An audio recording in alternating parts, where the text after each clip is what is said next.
Salut la gang, bienvenue à Radio B52 de la belle ville de Québec, Québec City, Rock City. Night Train au micro. Merci de nous écouter tout le monde sur nos plateformes. Abonnez-vous à YouTube, abonnez-vous à iTunes, abonnez-vous également à notre page Facebook Radio B52. Et on a des annonces qui s'en viennent pour d'autres plateformes. Merci encore, nos chiffres grandissent et c'est avec vous qu'on va faire un succès de notre radio B52. On passe ça. Vous savez, le dossier des Nordiques de Québec, de Las Vegas, de la Ligue nationale de hockey, et malheureusement un dossier qui a été traité de façon très superficielle ici à Québec, au Québec en général, donc Montréal, et c'est malheureux. On l'a souvent dit ici, nous on est une TTE, on est une petite entreprise, mais on est une solide équipe, un solide noyau avec on fait des solides recherches, on a des gens ferrés, en finance, en économie, en politique, en sport, etc. Donc, et surtout, on regarde entre les lignes. Parce que souvent, la vérité ne se trouve pas sur la ligne, mais entre les lignes. Okay? La vérité n'est pas ce que vous voyez en façade, mais ce qui se passe en arrière-scène, dans l'arrière-boutique. Et il faut aller lire ce qui se passe dans ce temps-là. Malheureusement, les réseaux terrestres, les médias terrestres, la télévision traditionnelle, conventionnelle, tous ces gens-là vont répéter ce qu'ils vont voir un peu partout. C'est des lieux communs, puis c'est jamais gratté trop profondément. Fait que ce qu'on a souvent, c'est peut-être pas de la désinformation, mais c'est de l'information très superficielle qui répond pas vraiment aux vrais problèmes qui se posent, aux vraies questions, puis qui esquive souvent les vraies raisons pourquoi. Par exemple, dans le cas du dossier des Nordiques, il n'y a pas eu d'équipe d'accordée à la Ville de Québec. On l'a parlé dans le dernier podcast, encore une fois, la semaine passée. J'espère que tout le monde, ça vous a plu comme podcast. On veut apporter un point ici concernant ce dossier-là. Un point d'exclamation également qui vous illustre que l'information n'est pas traitée sérieusement. Ici à Québec, on a des gens de sport, vous savez, au 98, 93, le poste également, là, X, 3X, tout ça, les gens, M. Pou, M. Landry, je pense qu'il est le président de la nation nordique, M. Hudon, etc. C'était des gens, des bons garçons, des gens honorables, des gens qui font leur possible, tout ça. Mais vous savez, eux, comme les autres, ce qu'on peut leur reprocher d'une certaine façon, amicalement et en tout respect, c'est de ne pas vraiment adresser les vraies questions, les bonnes choses, puis de ne pas aller en profondeur à un moment donné pour vraiment faire remonter à la surface ce qui doit être vraiment dit à propos, par exemple, du dossier des Nordiques. C'est ce qu'on fait, nous, à Radio B52, très modestement, très humblement, mais on pense qu'on le fait différemment des radios terrestres. Et ce que vous obtenez ici en écoutant le podcast Radio B52, on le dit en début. En tout début, vous obtenez d'informations qui n'est pas dite ailleurs. Vous obtenez de la profondeur, une lecture, puis un angle d'attaque sur les questions, un angle d'analyse puis de compréhension des choses qui est différente de partout ce qui se fait ailleurs. Parce que tout ce qui se fait ailleurs, comprends-tu, c'est la même Labatt, c'est la même Molson, c'est la même médiane, c'est la même moyen, comprends-tu, c'est juste des bouches différentes qui parlent. On ne creuse pas la nouvelle. On est dans la facilité. Alors, allons-y sur un élément important qui a été répété encore dans les dernières semaines dans les radios traditionnelles dinosauriennes qui sont ici. Concernant les Nordiques, c'est-à-dire qu'une raison principale, sinon la raison principale pour laquelle il n'y a pas eu de concession d'accordé à la Ville de Québec, c'est parce que c'est à cause du taux de change, c'est à cause de la faiblesse du dollar canadien, de la faiblesse de la devise canadienne, du loané, par rapport au dollar américain. Okay? Bon, tout le monde sait que s'il y en a qui sont allés aux États-Unis récemment, comme nous, on est allés à Las Vegas, comme vous le savez, etc., le taux de change est autour de 37%. Donc, le dollar canadien vaut peut-être autour de 67, 70 dollars, 65 cents, 70 cents du dollar américain. Donc, effectivement, c'est pénalisant. Bon. Et ça, on nous dit, c'est souvent le cas, c'est souvent la motif pourquoi il n'y a pas eu de concession accordée par la Ligue nationale. Parce que, c'est évidemment, si une équipe de la Ligue nationale serait accordée à Québec au prix de 500 millions, comme ça a été le cas à Las Vegas, ben, il faut rajouter 35%. Fait que ça veut dire qu'on se ramasse aux alentours de peut-être 700 millions, comme tel. Alors, c'est sûr que ça augmente le prix de la facture, ça augmente le prix de l'équipe. Bon, on l'a entendu encore récemment, cette histoire-là. On ne l'a pas eu. Québécois n'a pas pu aller de l'avant parce que ça coûte bien trop cher. 700 millions. Après ça, monter l'organisation. Vous êtes rendu à 1 milliard. Patati patata, blablabla, bla, bla, comprenez-vous, les mêmes marottes des timononcles de la radio de Québec, incluant les radios sérieuses, comme les radios semi-sérieuses, comme les radios dites un petit peu poubelles par les gens de Montréal. Bref, l'ensemble de l'œuvre ici à la radio et dans les médias télévision également passe à côté de la coche complètement. Complètement. Et voici pourquoi. Quand Québécois a décidé d'aller de l'avant, c'est-à-dire de faire des démarches pour acquérir une concession de la Ligue nationale de hockey et l'implanter ici, dans la ville de Québec, cette décision-là a été prise à ce qu'on appelle à un niveau stratégique. Ça a été pris dans le cadre d'une vision, d'un plan stratégique d'entreprise, de l'entreprise québécoise. Or, un plan stratégique, OK, ça vous donne un horizon de peut-être 5, 7, 8, 10 ans sur lequel vous planifiez tous les gestes principaux que vous voulez poser pour améliorer à la fois la rentabilité de votre compagnie, mais également les acquisitions et le développement et la croissance de votre compagnie.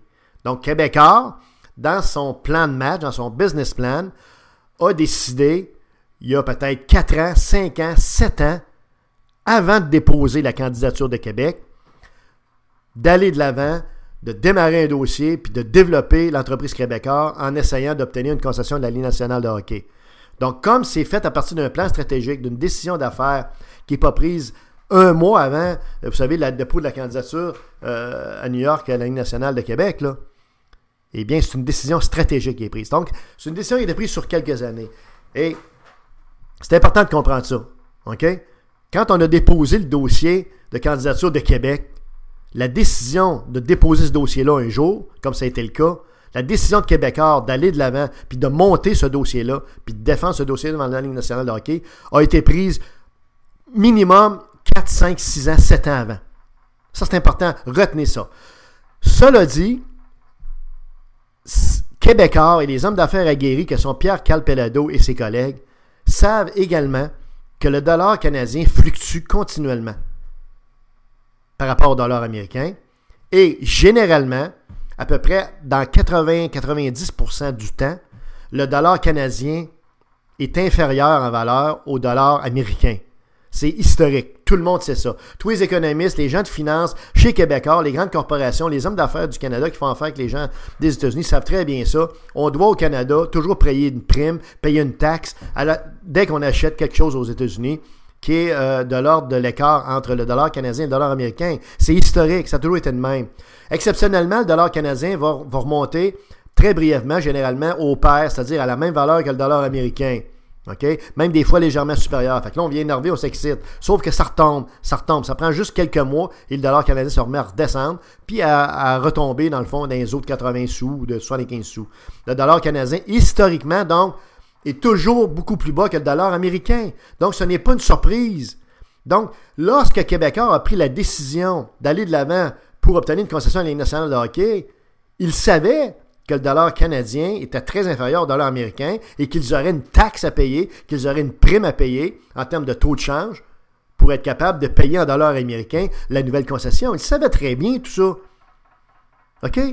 Donc, c'est faux de dire, comme certains, comme tous les endormis ici là, qui s'occupent de sport, et bien les commentateurs disent que c'est la raison pour laquelle il n'y a pas eu de concession d'accordée. C'est complètement... C'est ne pas comprendre comment marche le business. Vraiment, là, c'est incroyable de dire des âneries comme ça. Et j'ai même entendu Slinky Bettman peut-être effleurer la question, tu sais, que le dollar canadien, parce que pour Bettman, c'est à peu près le seul argument sur lequel il peut se palanter pour expliquer qu'il a envoyé chier Québec, parce qu'on l'a expliqué, là, il avait les vraies raisons. Donc, il a envoyé un coup de pied dans le cul et une claque sur la gueule, mais il ne peut pas le dire de même à Québec. Mais le seul argument qu'il peut dire rationnel, puis là, ça touche la finance, les gens se démêlent un petit peu moins en finance en général. Nous, on n'a pas la prétention d'être meilleurs, mais quand même, on se démêle. Alors, même Bettman va sortir cette affaire-là. Alors, ça ne tient pas de bout. Pensez-vous que Québécois, quand ils ont déposé leur dossier dans la Ligue nationale de hockey, n'avaient pas déjà escompté, c'est de même ça se marche, ils avaient déjà escompté la prime supplémentaire à payer pour acquérir, à payer parce qu'on payait en devises américaines pour acquérir une nouvelle franchise. C'était déjà fait. Il y avait déjà escompté ça. Typiquement, ce que les entreprises font dans ce temps-là, toutes les entreprises canadiennes le font régulièrement. Ils vont acheter des dollars américains. Ils vont placer ces dollars américains-là, ce portefeuille-là, dans des fonds de placement, dans des portefeuilles de placement pour le faire fructifier jusqu'à temps qu'il y ait besoin de pomper de l'argent dans ce portefeuille-là. Et à ce moment-là, l'argent est déjà prêt, l'argent est déjà disponible pour être investi. Donc, que ce soit 600 millions, 700 millions, 800 millions. Alors, Québécois procède de la même façon que toutes les grandes entreprises en escomptant et en achetant des dollars américains pour être capable par la suite d'amortir le coût, amortir la différence un peu plus, en ayant fait fructifier leur portefeuille en dollars américains. OK? Si quelqu'un posait la question en PKP ou à quelqu'un qui travaille avec PKP, c'est ce qu'il vous dirait, là. Alors, c'est aberrant, insensé, puis complètement flippant d'entendre du monde dire qu'il n'y a pas eu de concession à Québec parce que le dollar canadien est faible. À ce compte-là, il n'y a jamais rien qui se passerait entre le Canada et les États-Unis. Vous savez pourquoi? Parce que c'est les deux économies les plus intégrées qu'il n'y a pas dans le monde entier. On est accrochés l'un à l'autre. C'est payant pour les Canadiens de vendre aux Américains, puis c'est avantageux pour les Américains de vendre au Canada. Puis les Canadiens qui achètent aux États-Unis, historiquement, ils payent toujours plus cher. Tous les hommes d'affaires qui font affaire avec les entreprises américaines font affaire avec ce taux de change-là au quotidien. Alors, vous comprendrez que si c'était une enfarge si grande que ça, il n'y en aurait pas de commerce. Or, c'est le contraire. On a un commerce qui est le plus intégré possible entre les deux économies, US-Canada. Vous comprendrez que les Québécois, comme les autres, savent comment fonctionner dans ce contexte-là. C'est une constante. Le dollar canadien n'a jamais été pratiquement au même niveau que le dollar américain ou très près du niveau américain, historiquement, sur 20, 30 ans, 40 ans. Et ça n'arrivera jamais, pour des raisons qu'on ne vous exposera pas parce qu'on ne veut pas vous ennuyer avec des technicalités. Le dollar canadien est toujours beaucoup plus bas que le dollar américain. Et ça, Québécois le savaient il y a 4 ans, il y a 5 ans, il y a 6 ans, il y a 10 ans. Quand ils ont pris la décision d'aller de l'avant, ils savaient qu'ils paieraient une escompte, ils paieraient une prime. OK? Donc, s'il vous plaît, là, les monsieur Pou, les monsieur ci, les monsieur ça, les petits mononcles, Phil Lyon, ou je sais pas trop qui, là, écoutez, là, il faut comme ça avec les gens, comprends-tu, ça enlève les bouchons dans les oreilles ou dans le nez, puis ils se craquent un petit peu le CPU, là, pour comprendre un peu les rouages de la finance à ce niveau-là. OK? Donc en conclusion, ce qui est important de comprendre, c'est que ce n'est pas un argument. Le dollar, la faiblesse du dollar canadien n'est pas la raison.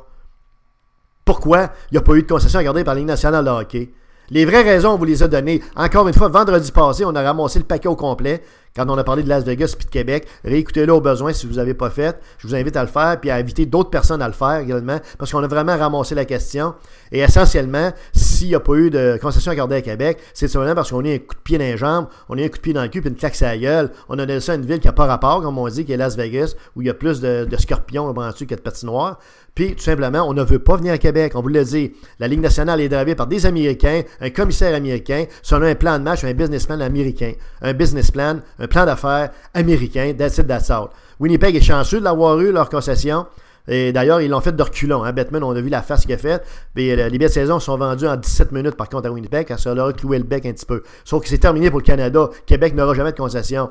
Alors que c'est un petit peu fâchant, un petit peu choquant d'entendre tous les pseudo-experts, les gars de sport, dans les différentes radios de mononcle, terriennes, dinosauriennes, comprends-tu, dire des choses qui sont inexactes comme celles que vous avez entendues à propos de la faiblesse du dollar canadien. Ce n'est pas la raison. Il n'y a aucune des raisons qui vous sont dites. Les vraies raisons, elles vous ont été dites. Elles sont malheureusement pas souvent dites, mais elles vous ont été dites dans nos podcasts antérieurs. Je vous invite à les réécouter. Mais pour ce qui est du dollar canadien, qui aurait empêché d'avoir un club à Québec, quand on sait comment Batman haït Québec, comment Batman run sa business à l'américaine, c'était de la bullshit. C'est juste de la bullshit. De A à Z. Radio B52. Night Train au micro.